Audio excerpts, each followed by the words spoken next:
보시겠습니다. 개업공인중개사의 책임입니다. 좀 중요하죠. 왜냐하면 우리가 나중에 개업하실 거잖아요. 그죠? 개업을 하셨을 때 어떠한 책임을 지게 되느냐 한번 확인해 보실 수가 있는데요.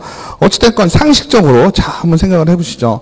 공인중개사 사무소면 일하시는 분들이 그죠? 사장님이 있고요. 고용인 아까 곤방한 고용인이 있습니다. 그죠? 그럼 중개보조원도 있을 것이고 소속 공인중개사도 있을 겁니다.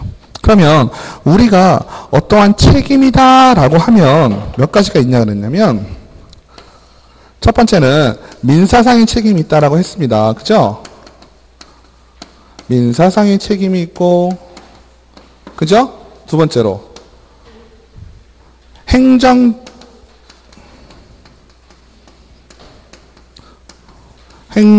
처분을 받을 수 있고 그죠?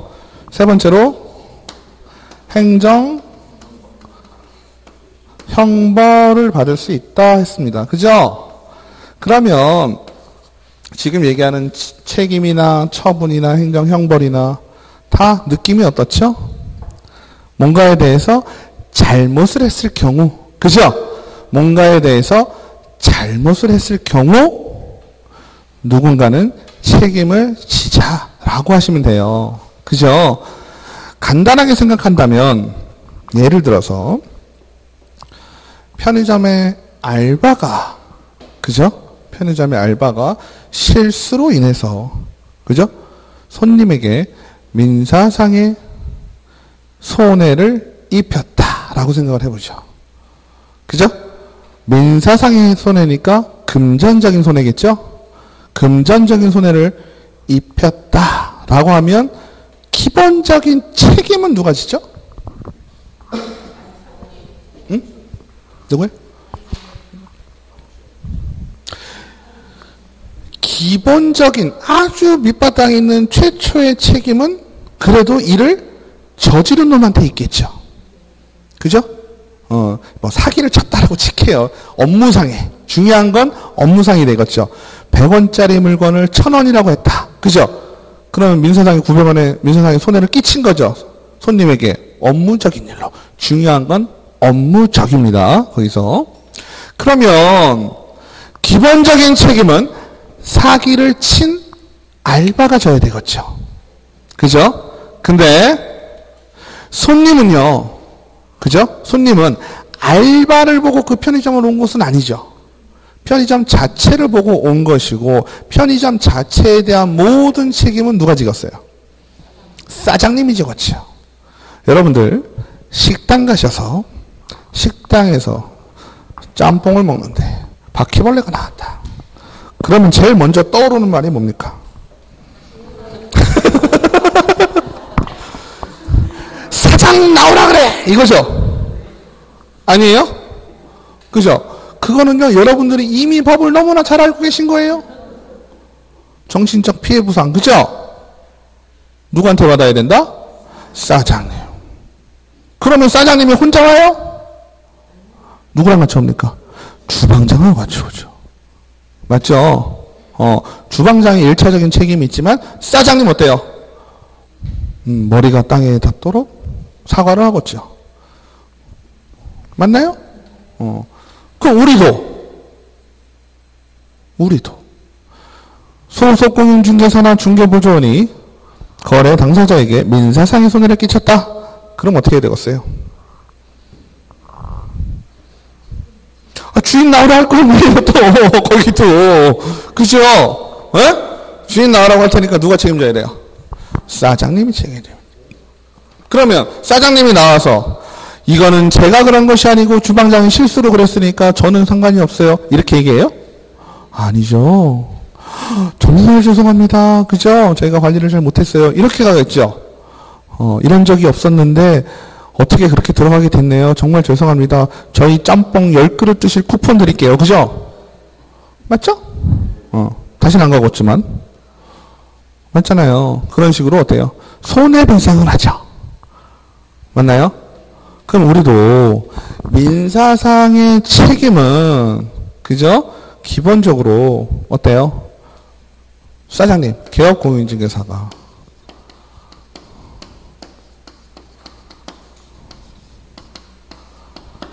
책임을 지고요. 또 당사자가 책임을 집니다. 당사자는 누구예요? 소공이나 중개, 보조원이 되겠죠. 맞나요? 그러면 요약집에 뭐라고 나오나요? 부진정 채무 나오죠. 맞나요? 부진정 연대 채무. 연대 채무는 아시죠? 연대하여 채무 진다. 우리 옛날에 뭐가 있었죠? 연대 보증인. 지금 있나요? 없나요? 은행 가서 연대 보증 써보신 적 있으세요? 최근 들어서 보증 서달라는 말 별로 없지 않아요? 그죠? 왜 그럴까요? 아, 그렇죠.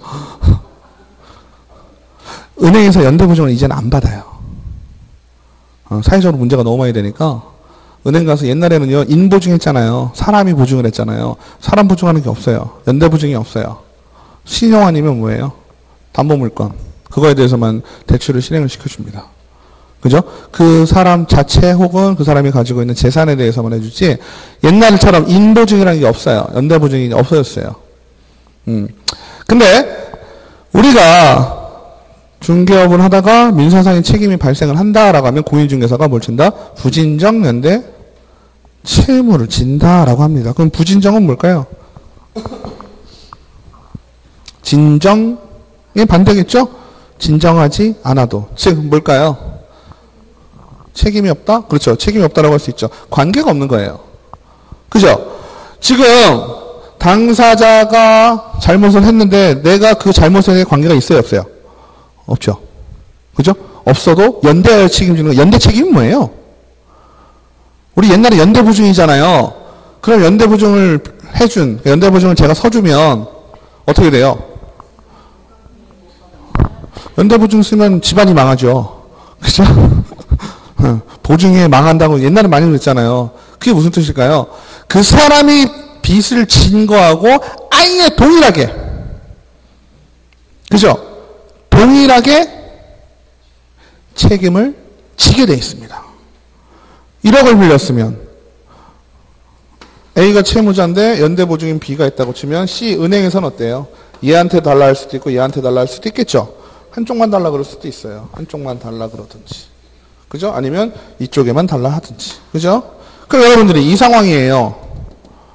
부진정 연대 책임을 지니까, 부진정 연대 채무를 지니까 여러분들 입장에서는 당사자, 소공이나 중개보조원보다 누구한테? 사장님한테 달라 그러지 않겠어요? 그죠? 그럼 사장님은 아무 소리 못하고 줘야 됩니다. 맞죠? 근데 사장님은 이럴 때를 대비해서 뭘 드러났죠? 업무 보증했죠. 그러면 이런 민사상의 책임에 대해서 업무 보증을 통해서 공제해서 받아요. 이렇게 얘기하겠죠. 맞죠? 중요한 건 개업공인중개사가 민사상의 책임을 진 후에 부진정 연대 채무에서는 뭐가 인정이 됩니까? 구상권이라는 게 인정이 된다 했어요. 그죠? 구상권이 인정이 되니까 어때요? 개업공인중개사는 당사자에게, 그죠? 구상권 청구할 수 있다. 이렇게 이해를 하시면 되겠죠?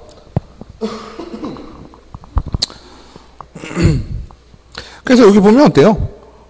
치료비가 100만 원. C를 때렸어요. A도 때리고 B도 때렸어.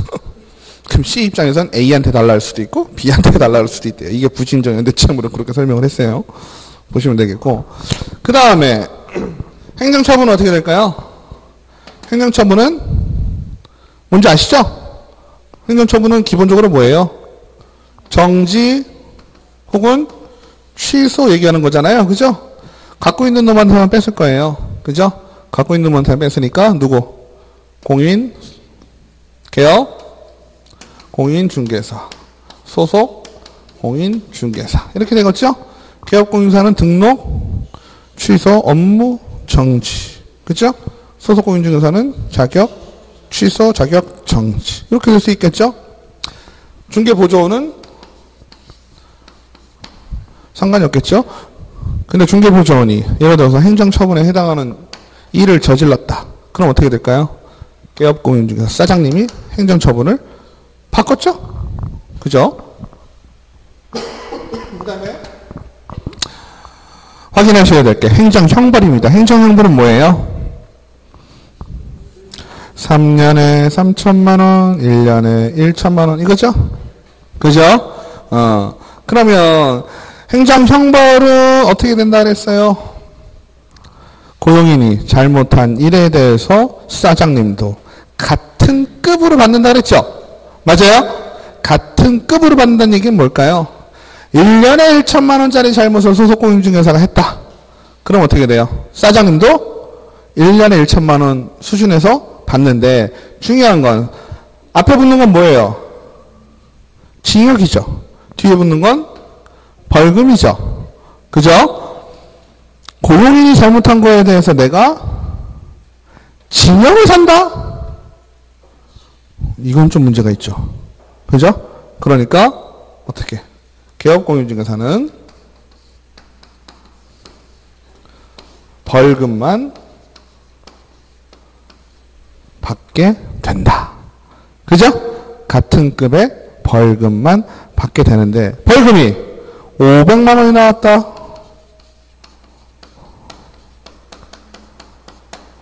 벌금 500만 원 맞았어요. 이 법에 의해서 벌금을 500만 원을 맞았어요. 어떻게 될까요?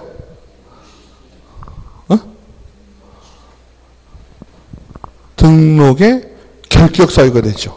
그죠? 500만 원이니까. 이 법에 의해서는 얼마예요? 300만 원이니까. 그죠?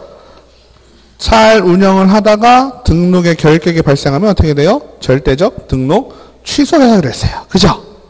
그러면 여러분이 개업공인중개사의 입장으로 한번 생각을 해볼까요? 그죠? 개업공인중개사의 입장에서 직원이 잘못을 해서 소속공인중개사 잘못을 해서 그죠? 내가 500만 원의 벌금을 받았다.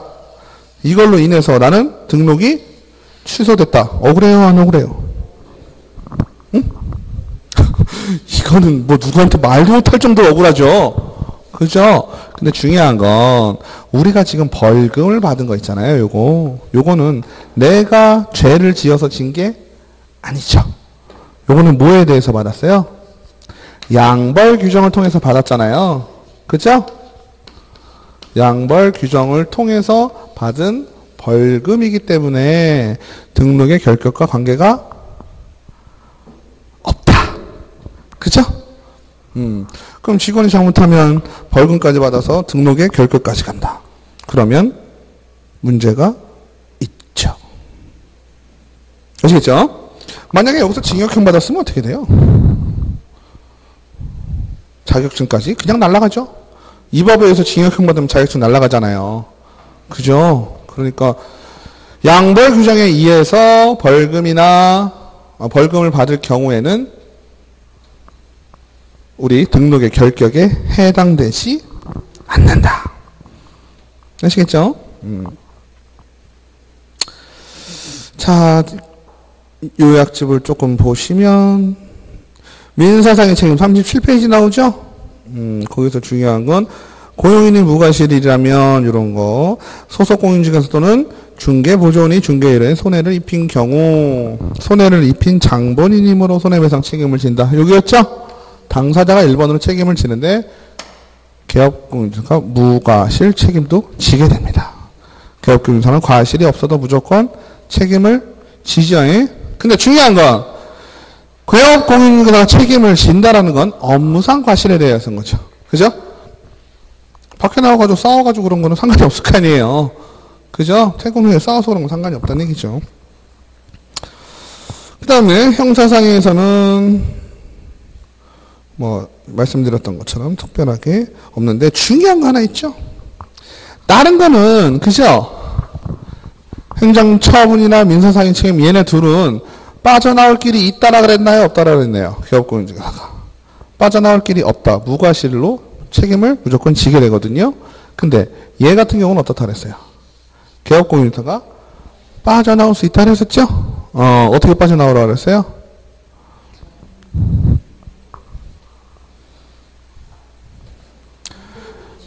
그죠? 주의와 감독을 게을리하지 않았을 경우에는 그죠? 어떻게 하라 그랬어요? 이거 하지마. 맨날 조회 시간에 얘기하고 그죠? 주의와 감독을 게을리하지 않았음이 입증이 된다면 행정처분의 양벌 규정은 면제가 가능하다. 그죠?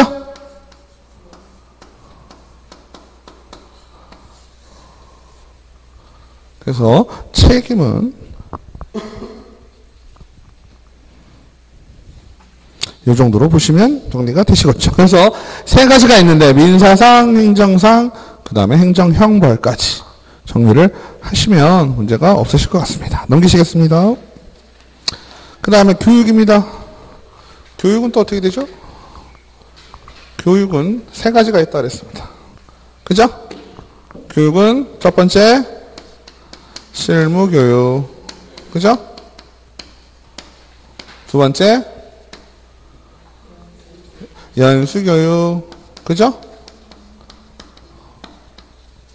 세 번째 직무교육. 우리가 교육을 하면요, 이제는 어떻다? 중개업에 종사하는 모든 사람은 교육을 받아야 된다 라고 얘기를 했습니다. 그죠? 기존에는 개업을 하고자 하는 사장님들만 실무교육을 받았어요. 그리고 한번 차리면 어때요? 교육을 더 받을 일이 없었죠? 근데 지금은 실무교육은 기본적으로 누가 받는다?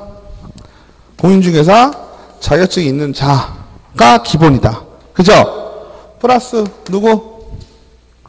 자격증이 없는 법인의 임원 또는 사원. 그죠?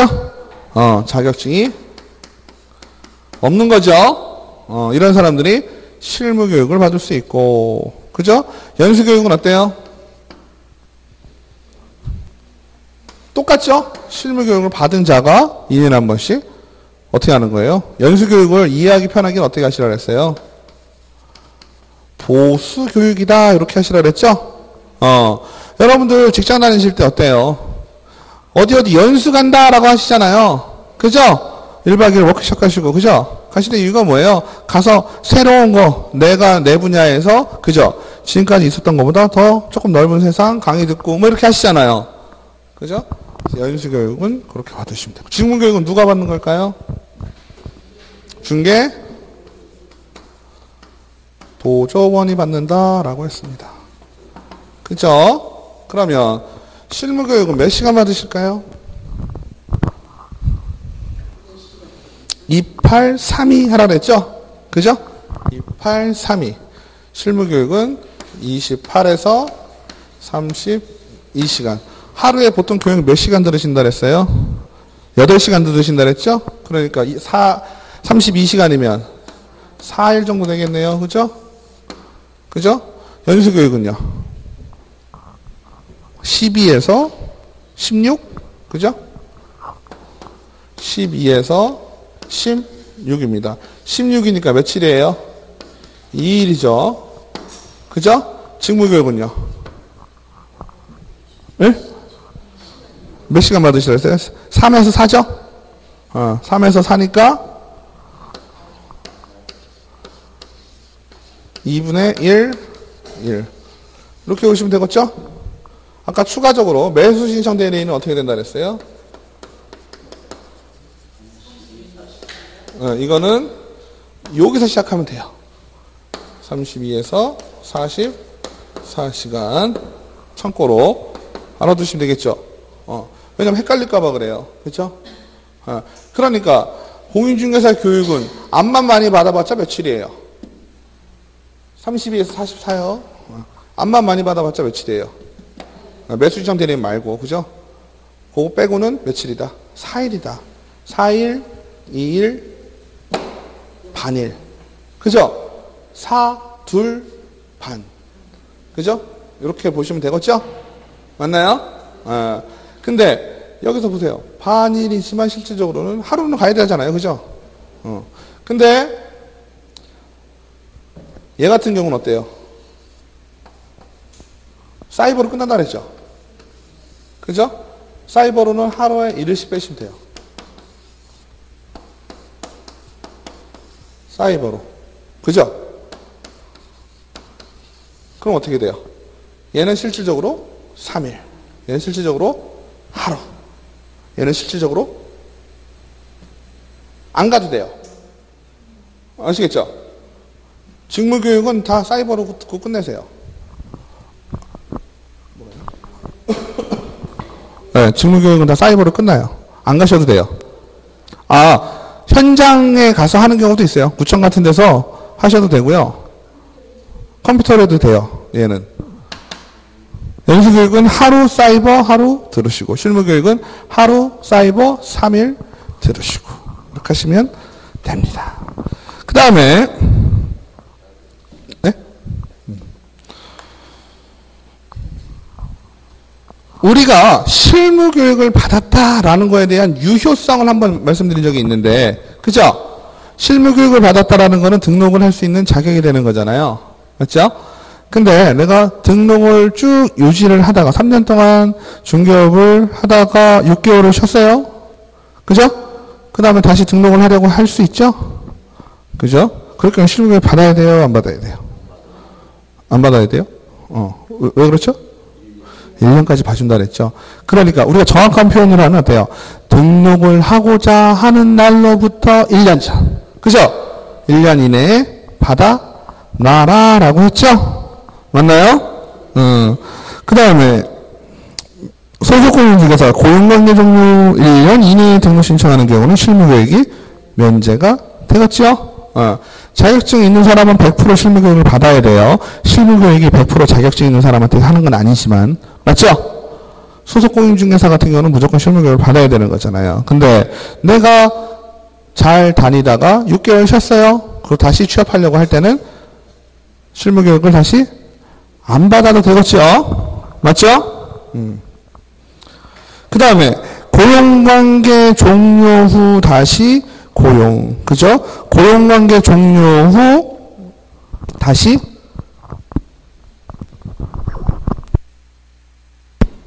등록할 수도 있겠죠. 소속공인중개사니까. 그죠? 그러면 실무교육의 효력이 1년 정도 지속된다라는 의미로 본다면, 그죠? 내가 소속공인중개사로 활동을 하다가 6개월 쉬고 등록을 하고자 할 때도 실무교육 받아야 되겠어요? 안 받아도 되겠어요? 안 받아도 되겠죠? 그죠? 뭐가요?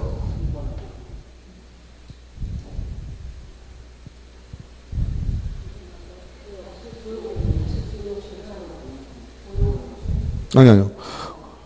소속공인중개사가 고용관계 종료 후 1년 이내에 등록 신청하는 거. 말이 똑같죠? 다시 신청하는 거라고 얘기를 하네요. 그죠? 그러면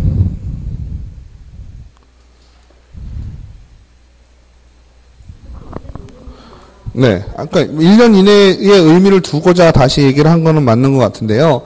종료 후 1년 이내에 다시 등록 신청을 하는 경우 실무교육이 면제된다. 1년 이내에 등록 신청을 하는 경우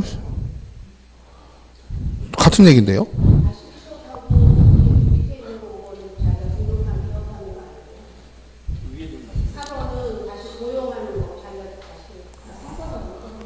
(3번하고) (5번이) 조금 그렇죠? 말이 같은 내용. 종료 1년 내에 등록 신청을 하는 거. 우리가 등록하고, 그죠? 내가 취업하는 건 신고잖아요. 그죠? 그러니까 등록 신청을 한다는 얘기는 창업, 개업을 하겠다는 의미거든요. 다시 등록 신청, 다시 고용하는 거. 소속공인중개사. 고용관계 종료.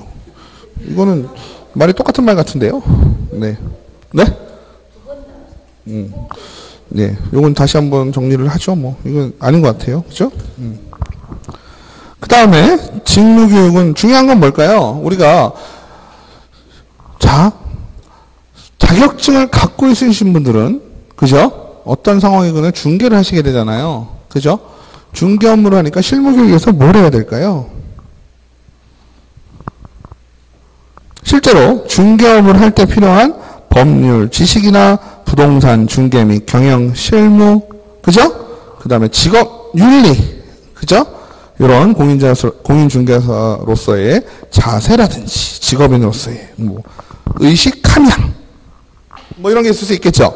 근데 중개보조원은 어떨까요? 중개업 할 수 있어요, 없어요? 네? 못하죠. 그럼 못하면 중개보조원에 대해서는 어떤 교육을 해야 될까요? 직업 윤리, 그죠? 그 다음에 뭐 직무수행, 여기서 얘기하는 직무수행은 뭘까요? 어떻게 보면, 그죠?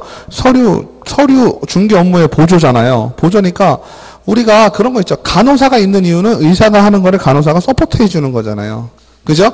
주도적으로는 의사가 하죠. 의사가 진단하고, 그죠? 진단하고 그거에 대한 치료도 하고, 나중에 처치만 하는 거잖아요. 간호사들이. 물론, 간호사들도 그래도 어때요? 엄청나게 공부 많이 해야 되죠. 그죠? 왜 그럴까요? 의사가 하는 말을 알아들어야 될 거 아니야. 그죠? 차트 써 있는 거 보고 이게 뭔 말인지 알아야지 되니까 힘든 거예요. 그죠? 맞죠? 우리가 외과라고 치면 의사는 막말로 얘기하면 수술하느냐고, 그죠? 집도하고 뭐 꼬매고 피 막 튀겨도 뭐 보고 하고 막 이러잖아요. 근데 간호사는 옆에서 그거 잘할 수 있게 도와주고 다 하고 나서 어때요? 체크하고, 그죠?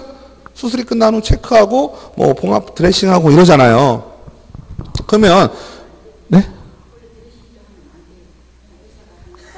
아, 간호사 그런가요? 아, 제가 몰라서.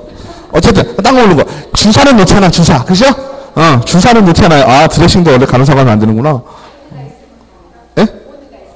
코드? 오더. 그죠? 그렇겠죠. 의사가 하라고, 그러니까 차트 보고 할 거 아니에요. 그죠? 차트에 의사가, 예? 드레싱? 아, 그렇구나. 아무튼, 그러니까 간호사가 하는 일은 그렇게 의사를 보조하는 거잖아요. 그럼 우리는 중개보조는 뭘 할 수 있을까요? 개업공인중개나 소속공인중개사를 보조하는 일을 할 거 아니에요. 그죠? 그러니까 우리가 중개보조원이 많이 할 수 있는 일이 뭐가 있을까요? 중개대상호 확인 설명서라든지 계약서를 작성하려면 어떻게 해야 돼요? 공부가 있어야 되죠. 공적 장부가 있어야 되죠. 그럼 그런 거 띄는 일. 그죠? 맞죠? 그거는 문제가 안 되겠죠. 중개 업무가 아니잖아요. 중개업에 부수되는 업무잖아. 그런 거라든지. 그죠? 또 공인중개사가 뭔 얘기를 했는데, 어떤 세금에 대한 얘기를 했다든지, 뭐에 대한 얘기를 알아는 들어야 될 거 아니에요. 뭔 말을 하는지. 그죠? 그러니까 그런 관련된 지식. 예전에는 중개보조원에 대해서는 법에서 아예 규정을 그런 식으로 해놓으니까 교육에 대한 필요성을 못 느꼈죠. 교육이 없었다는 얘기죠. 그죠? 그리고 물론 뭐 새로운 시간 한다고 되는 것도 아니지만, 근데 문제는 직업 윤리, 그 다음에 직무수행에 필요한 이런 교육들을 하자라고 명목상이라도 이렇게 해놓은 이유는, 그죠? 중개보조원이 실제로 중개 업무를 하는 케이스가 많아지고 있는 거지. 그죠? 그러니까 이게 되게 웃겨요. 중개업을 못하도록 막으려고 이 법이 있으면서도 어때요? 문제가 발생하는 거에 대해서는 좀 수습을 좀 해보려고 하는 의도가 좀 있지 않나 하는 생각을 좀 하는 거죠.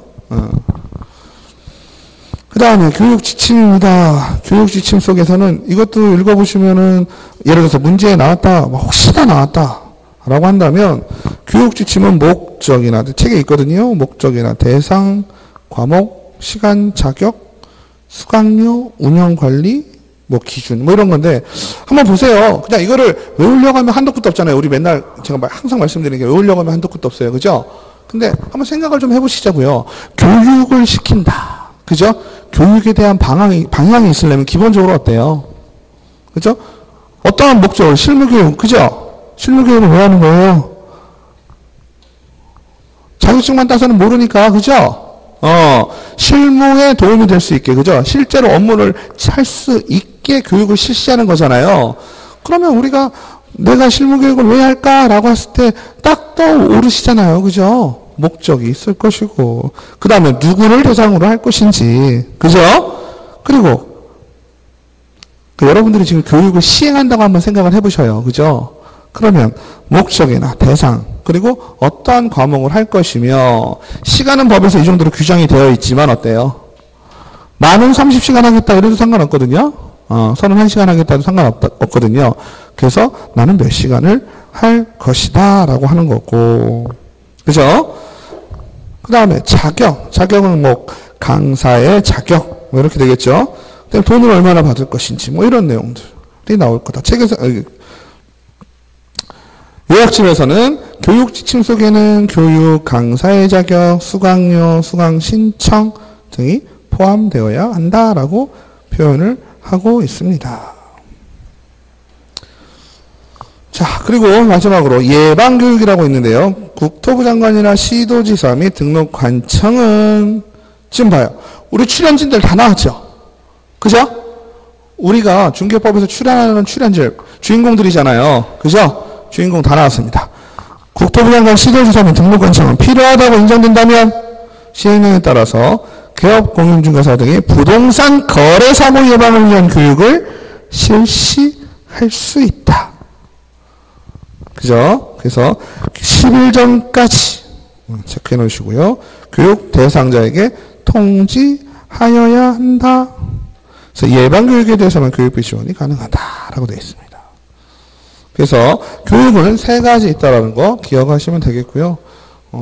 요거 한번 보시고, 그죠? 중개보정원. 시간은 나올 수 있어요. 시간이 되게 28에서 32를 뭐 30에서 34 이렇게는 잘 안 내겠죠? 그죠? 끝에 거만 외우시면 될 것 같아요. 4일, 2일, 반일. 이 정도만 외우시면 되고, 얘 2개를 바꿔서 내는 경우는 있을 수 있어요. 그죠? 연수교육은 3시간에서 4시간 실시한다. 이렇게는 낼 수 있지만, 연수교육은 14시간에서 18시간. 숫자도 헷갈리게. 이런 식으로 되지는 않을 거예요. 자, 넘기시겠습니다. 중개계약. 자, 중개계약을 보시면,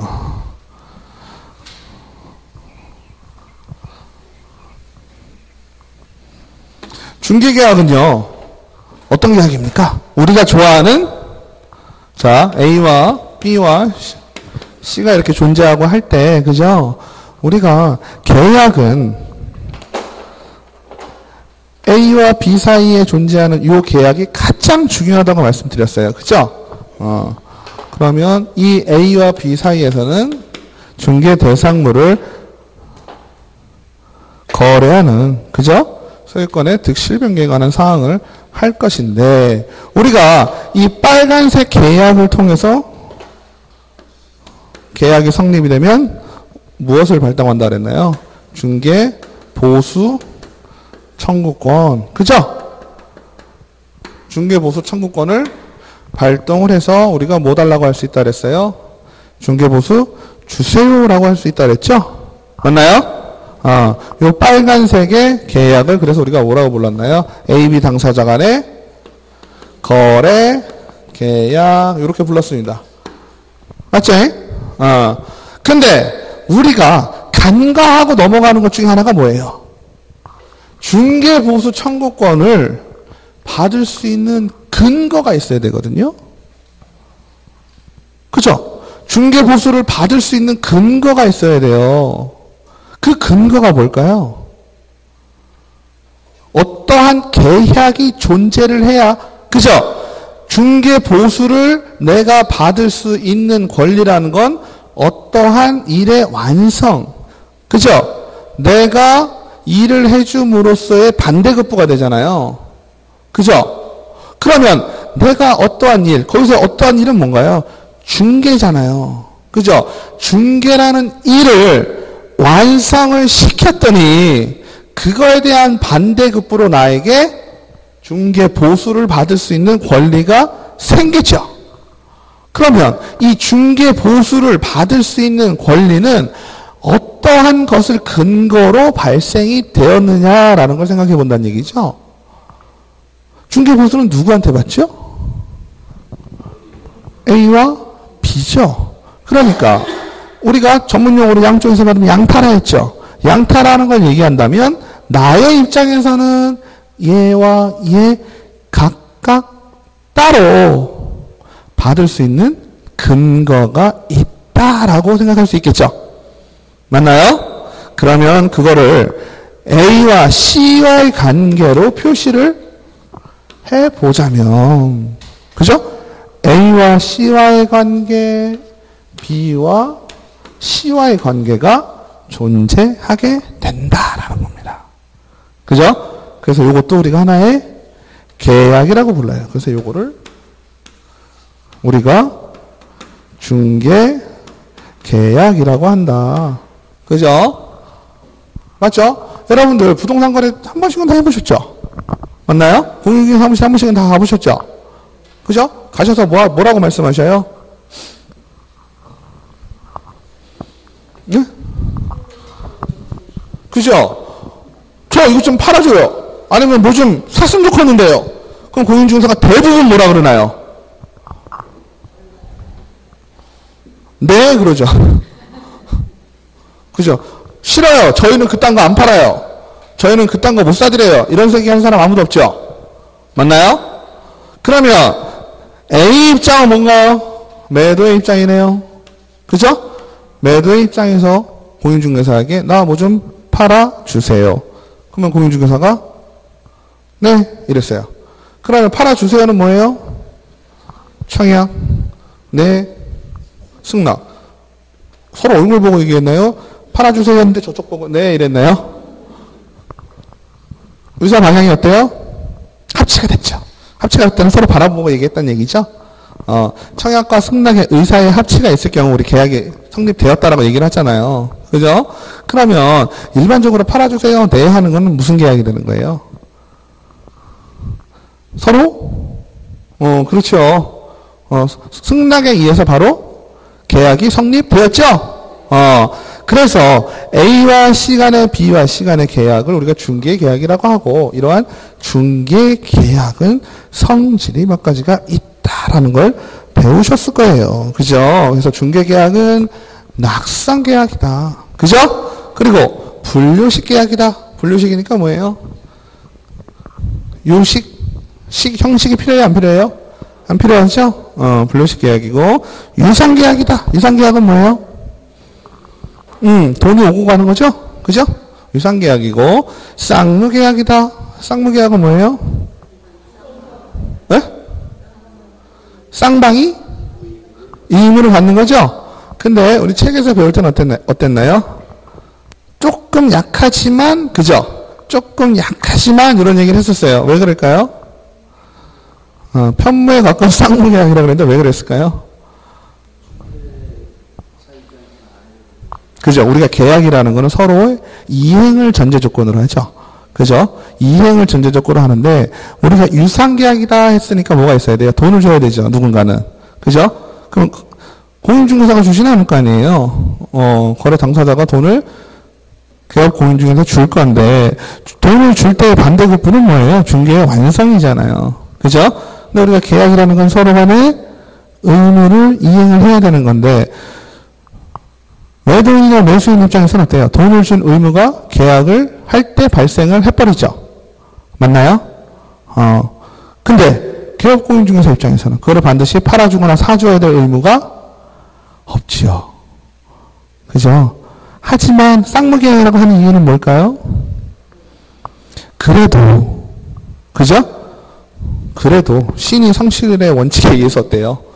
팔려고 노력도 하고 사주려고 노력도 해야 되는 부분이 존재할 수 있기 때문에, 그죠?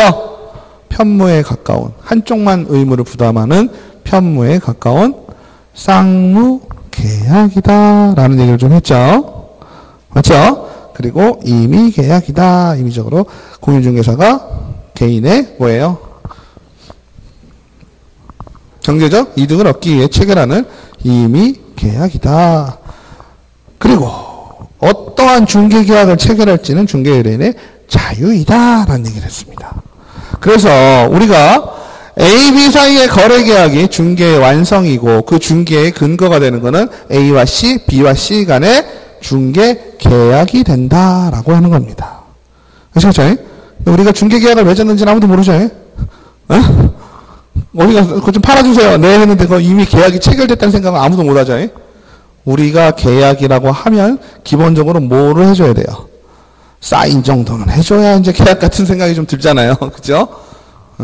근데 우리가 계약은 항상 요식행위를 수반하는 건 아니죠. 분류식 계약도 있기 때문에 계약이 성립이 된 것이다 라고 하는 겁니다. 그러면 이러한 중개계약, 우리가 계약을 얘기를 할 때는 그래서 거래계약과 중개계약을 반드시 구분하실 필요가 있다. 그죠? 그래서 우리가 지금 중개계약을 얘기를 하고 있는데, 중개계약은 여러분들 하는 것처럼, 지금 얘기했던 것처럼 팔아줘요 네 하는 게 일반 중개계약이다. 그죠? 일반 중개계약. 그 다음에 전속 중개계약이 있다. 전속 중개계약은 뭐예요? 응?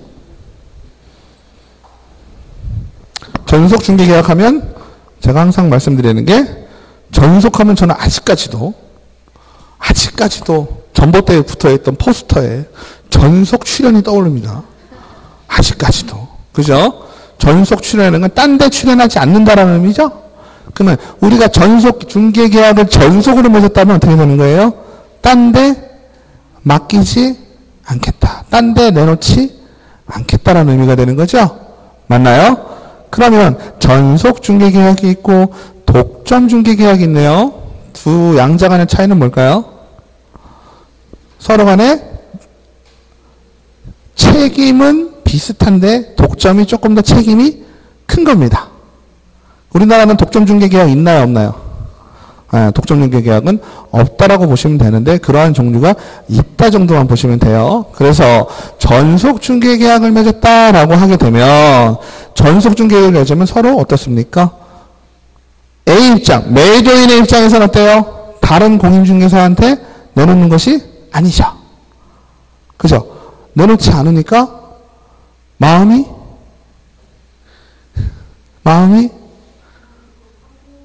편하기도 하고 불안하지요. 그죠? 그래서 그 불안함을 해소시켜 주려면 어떻게 해야 돼요?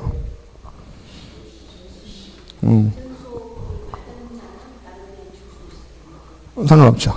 네. 열심히 해야 됩니다. 열심히. 그죠?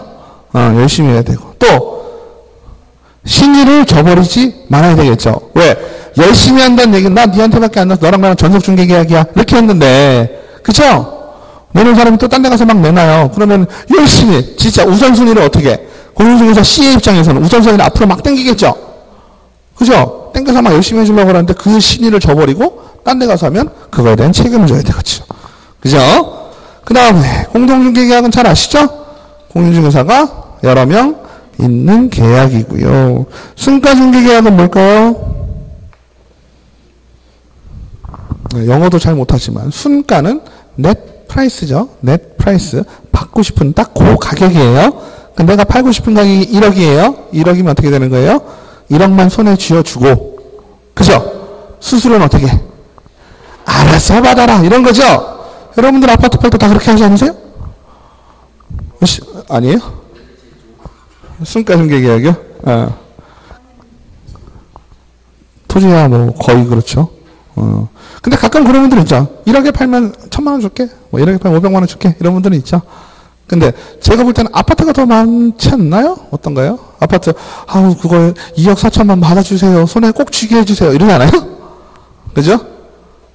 단독주택 2억 5천만 손에 쥐게 해주세요. 이러잖아요. 그죠? 근데 순가중개계약은 기본적으로 법에 위반이 될까요? 안 될까요? 그죠? 이제 공부가 되시니까 참 대답이 참 고급지십니다. 네. 그죠? 순가중개계약이라는 의미는 별로 없죠. 그게 뭐 대단한 거라고. 중요한 건 뭔가요? 우리는 중개 보수의 요율보다 많이 받느냐 적게 받느냐 이것만 따질 거예요. 그죠? 요율보다 적으면 순가든 뭐든 상관이 없죠. 예? 그래서 1억 받는데 1억 1,000을 받았다. 요율 안에 들어왔다. 그럼 괜찮은 거예요. 근데 1억인데 1,000만 원 받으면 요율 안에 무조건 못 들어오죠. 500만 원 받았다. 요율 안에 들어왔다. 그러면 되는 겁니다. 그래서 일반 중개계약을 확인하실 부분이 표준서식 부분이 좀 헷갈릴 수 있겠죠. 그죠? 일반 중개계약은 표준서식을 사용하셔야 되나요? 상관없죠. 계약서도 안 쓰는 판에 지금 그죠? 헷갈리시면 안 돼요. 일반 중개계약이니까 팔아줘요 네 지금 그 얘기예요. 팔아줘요 네를 계약서 쓰신 적 있으세요? 중개업 하시는 분들? 없죠? 저는 아직 없어요. 아직. 일반 중개계약 중개계약서 쓰자는 분 아무도 없어요. 그리고 중요한 건 몰라요. 그걸 써야 되는지도 모르고 그죠? 근데 우리가 시험 때문에 한다면 국토부 장관 어때요? 일반 중개계약의 표준정식을 정하여서 그 사용을 권장할 수 있다 돼 있어요. 그죠? 권장할 수 있다요. 권장하여야 한다 아니에요. 의무가 아니고 할 수 있다. 능력이죠. 그 다음에 만약에 이러한 중개 계약서를 썼다면 중개 대상물의 위치와 규모, 거래 예정 가격, 거래 예정 가격에 대한 중개 보수, 그 밖에 중개 의뢰인과 개업 고객자가 준수해야 될 사항 읽어보시면 특별한 거 없죠. 당연히 중개 대상물이 어디 있는지 알아야 되겠죠. 얼마에 팔아야 되는지 알아야 되겠죠. 그죠? 그리고 우리가 항상 어디 가도 물어보죠. 뭐 주문하면 어때요? 계약 맺을 때 뭐 예를 들어 물건 같은 거 주문한다고 하실 때요. 사러 갔는데 없어요. 그러면 갖다 주세요. 이렇게 주문하는 경우 있죠. 그럴 경우에는 가장 먼저 확인하시는 게 왜 가격이잖아요. 그죠? 그럼 얼마에 팔 건지 얘기를 하고 또 그 금액에 팔았을 때 중개 보수가 얼마가 될 것인지 확인해야 되겠죠. 그 다음에 그 밖에 뭐 기타 사항 이런 것들을 하시면 되겠고요. 만약에 이런 일반 중개 계약서를 썼다. 그러면 일반 중개 계약의 유효 기간은 얼마나 될까요? 3개월입니다. 이거는 좋은 게 뒤에 전속 중개 계약하고 똑같아요. 그러니까 이런 중개 계약의 유효성은 3개월이다. 그냥 보시면 넘어가겠죠. 그래서 일반 중개 계약서 등 표준 서식을 정해서 그 사용을 밑에 박스 보시죠. 유효기간 3개월 밑에 보시면 표준 서식, 법정 서식, 별지 서식, 일반 중개 계약서, 거래 계약서, 그죠? 정해서 쓸 수 있다라는 겁니다. 그리고 사용을 권장할 수 있다. 국토부 장관은. 그죠? 국토부 장관은 일반 중개 계약서든 거래 계약서든 표준 서식을 정하여 그 사용을 권장할 수 있다. 반드시 사용해야 되는 것은 아니고 권장해야만 한다는 것도 아니죠. 거래 계약서, 그 다음에 일반 중개 계약서 둘 다 사용을 권할 수 있다. 그 다음에 전속 중개 계약. 시험에 나온다면 얘 나오겠죠. 그죠? 일반 중개 계약 뭐 나올 거나 있겠어요. 그죠? 전속 중개 계약은 무조건 한 문제 나오죠. 전속 중개 계약은 서로 간의 의무를 부담한다 라고 이해하시면 되겠죠? 그죠? 서로 간의 의무를 부담을 하게 되는데요. 매도인은, 그러니까 거래 당사자는 어떤 의무를 질까요? 쉽게. 그냥 말로 한번 쓱 해볼게요. 전속 중개 계약으로 물건을 내놓으면 어떻게 될까요? 그 사람은 어떻게 해야 돼요? 딴 놈한테 내놓으면 안 되겠죠? 맞아요. 딴 놈한테 내놔서 팔렸어요. 어떻게 될까요? 전속 중개 계약 맺은 사람하고 어떻게 해야 돼? 반띵해야 되겠죠? 맞아요? 반띵이 아니죠. 줄 돈 다 줘야죠. 그죠? 반띵이 아니죠. 자, 다시.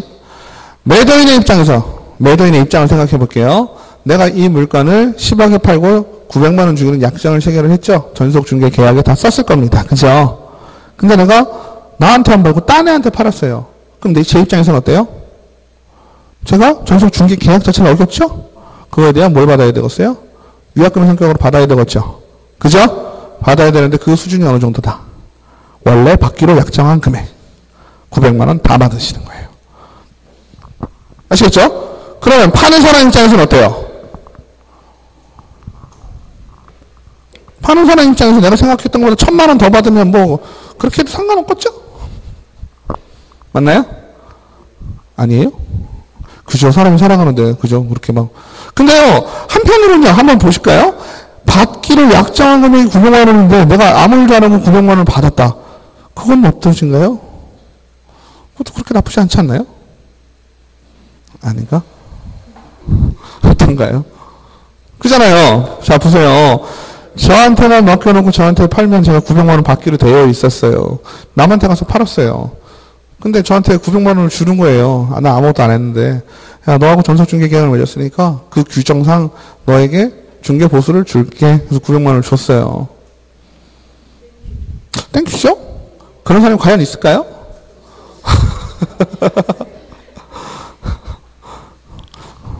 있어요.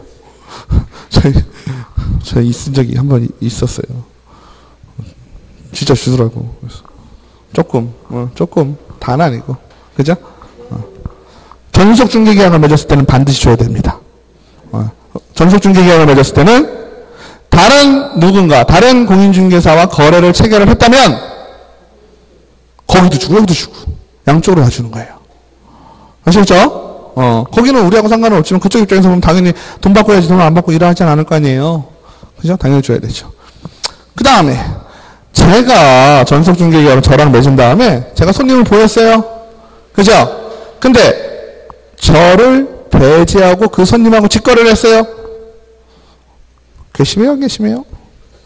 괘씸하죠. 이거는 뭐 전속중개계약이 아니라도 일반 중개계약에서도 마찬가지죠. 그죠? 내가 소개한 당사자와 직거래를 했다. 그러면 나는 뭐가 생긴다? 중개보수 청구권이 생긴다. 아시겠죠? 문제 없죠? 그 다음에 조금 헷갈릴 수 있는 거 있어요. 내가 거래 당사자와 전속 중개 계약을 맺었는데 거래 당사자가요. 옆집 수년모고 커피 한잔 하다가 얘기를 하니까 수년모가 그럼 내가 살게 이렇게 된 거죠. 그죠? 거래 당사자가 어때요? 직접 발견한 자와 그죠? 직접 발견한 자와 거래 계약을 성사를 시켰을 경우는 어떻게 될까요?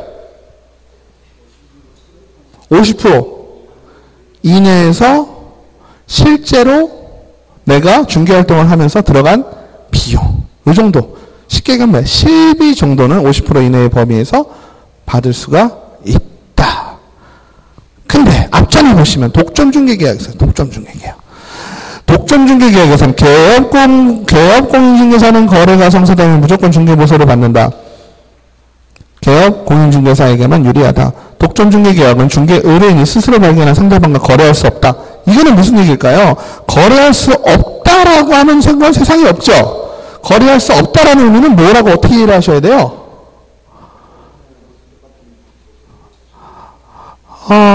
그거보다도 조금 더 강력하게. 거래할 수 없다라는 의미는요, 거래를 만약에 하게 된다면, 민영대상이 책임을 지는 거야. 그죠? 근데 이건 민사가 되죠. 민사적인 책임을 지니까 뭐 손해배상 청구를 할 수 있다는 얘기예요. 그건 뭐 그렇겠지만, 근데 그 수준이라는 거는 달라질 수가 있으니까, 그죠? 지금 얘기하는 거는 법에 이제 요 정도로 전속에 대한 부분은 있지만, 그러니까 할 수 없다는 얘기는 정말 못하는 거다 이런 게 아니라 우리가 그거 있죠. 계약도요. 우리 계약을 얘기할 때, 우리 거래 계약을 얘기할 때 있잖아요. 거래 계약을 얘기할 때 중도금 전까지는 뭐 할 수 있다 그래요? 한쪽 일방에서 계약을 해약할 수 있다 하죠. 맞나요? 근데 중도금 시는 못해요? 할 수 있죠. 근데 그건 할 수 있는 게 아니라 하면 어떻게 되는 거예요? 그때는 위약이 되는 거예요. 위약이라는 건 뭐예요? 계약 위반이 된다는 거지. 우리가 중도금 이전까지 계약을 깰 수 있다라고 표현하는 건 뭐예요? 해약금으로서 해약금만 주면 깰 수 있다는 얘기야. 근데 중도금이 지나면 어때요? 해약금만으로 안 될 수도 있다는 뜻이에요. 사람이 살면서 그잖아요. 안 되는 거라는 건 없죠. 그거를 하게 되면 그거에 대한 안 되는 거는 거기에 대해서 뭘 가져라? 책임을 지란 얘기예요. 아시겠죠? 그런 개념으로 이해하시면 어때요? 독점중개계약도 안 된다는 개념보다는 그렇게 할 경우에는 책임을 지어야 된다는 얘기가 되는 거죠. 말씀하신 것처럼 보통은 원래 받기로 한 보수겠죠? 그죠? 이해되시죠? 그 다음에 공인중개사는 어떤 의무를 가질까요?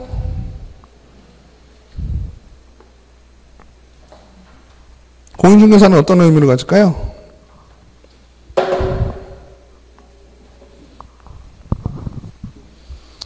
열심히 중개활동을 해야 되겠죠. 왜? 나한테밖에 안 내는 거잖아요. 맞나요?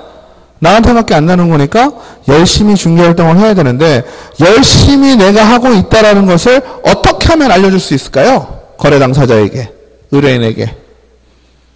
나 신문에도 냈고 인터넷에도 올렸어. 가능하죠? 맞나요?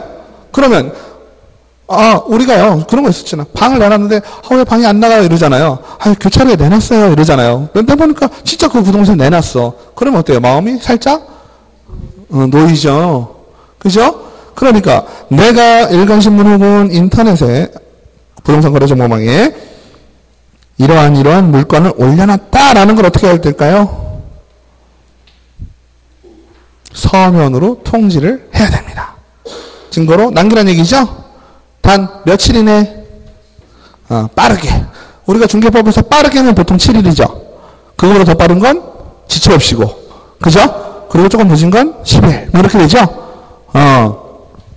그러니까 7일 이내에 부동산 거래정보 또는 일간신문의 중개 대상물에 대한 정보를 공개하여야 한다. 아시겠죠? 정보 공개를 한 후에는 문서로서 반드시 통지를 해야 한다. 그 다음에 2주에 1회 이상, 일주일에 한 번씩 하면 공주가 되게 힘들겠죠. 그죠? 2주에 1회 이상 업무 처리 상황을 문서로서 통지. 문서에 계속 동그라미 쳐놓으세요. 계속 문서를 남겨놓는 건 쉽게 얘기하면 뭐예요? 증거 남겨놓으라는 얘기죠. 그죠? 내가 했다는 거. 그래서 거기 되게 웃기죠. 2주일 때문에 1회 이상 웃었다. 그죠? 2주일에 1회. 이게 나중에 시험 보시면 어떻게 되시는지 아세요? 2주일 때문에 1회 이상 웃었다는 기억이 나는데 그게 어디 있는 건지 모르겠어. 그게 도대체 어디서 출연했는지는 모르겠어. 그죠? 그게 문제예요. 그 다음에 중요한 거죠. 4번, 5번은 조금 기억을 잘 하셔야 돼요. 전속중개 계약서 표준 서식을 반드시 사용해야 된다. 그죠? 표준 서식을 반드시 사용해야 되고 보관을 해야 된다. 중개법에서 보관해야 될 서류 3가지. 그죠? 1번 계약서, 2번 중개대상물 확인 설명서, 3번 전속 중개계약서. 3가지만 하시면 되죠? 기간도 이해하기 쉽죠? 533이죠? 그죠? 그래서 그렇게 보시면 되고 유효기간은 아까 말씀드렸죠? 똑같이 3월인데 중요한 건 당사자끼리 그죠? 공인중개사와 거래당사자가 나 조금 우리 연장해서 5개월로 하자. 그럼 5개월이에요. 기본 3개월. 그 다음에 전속중개 계약 체결 후 공개해야 될 정보, 저당권 등 권리관계, 권리자의 주소, 인적사항을 공개하지 하면 안 되겠죠, 요즘. 개인정보 보호법 이런 게 좀 심해가지고. 그 다음에 물건에 대한 상태죠. 거의 어때요? 여기 나오는 것들은 중개대상물 확인 설명과 이어진 바 그랬죠. 그죠? 중개대상물 확인 설명서에 있는 내용과 거의 일치한다. 근데 차이는 뭘까요? 필요 없는 것들은 안 해도 되겠죠. 중개대상물 확인 설명서 잘 기억을 안 하시겠지만 거기에 보면 매매 시에는 취득해야 될 세금 이런 것들이 있었어요. 그죠? 그리고 중개 보수 이런 거 있었거든요. 그리고 토지 이용 계획 앞으로 뭐 지금 상황에 대해서 나오는 게 있었는데 그 부분은 굳이 안 해도 되겠다. 그래서 저기 42페이지 위에 보시면 8번 밑에 있죠? 취득 시 부담해야 될 조세 중개 보수 토지 이용 계획을 안 해도 된다. 이 정도만 이해하시면 되겠고. 전속 중개계약서 표준서식 기재사항, 기재사항에서 중개보수 유효기간 희망물건 요거는 나중에 다시 한번 책에 그 서식이 있죠? 서식 보시고 눈에 조금만 익혀두시면 크게 문제 없으실 겁니다. 좀 쉬었다가 거래정보 사업자 하겠습니다.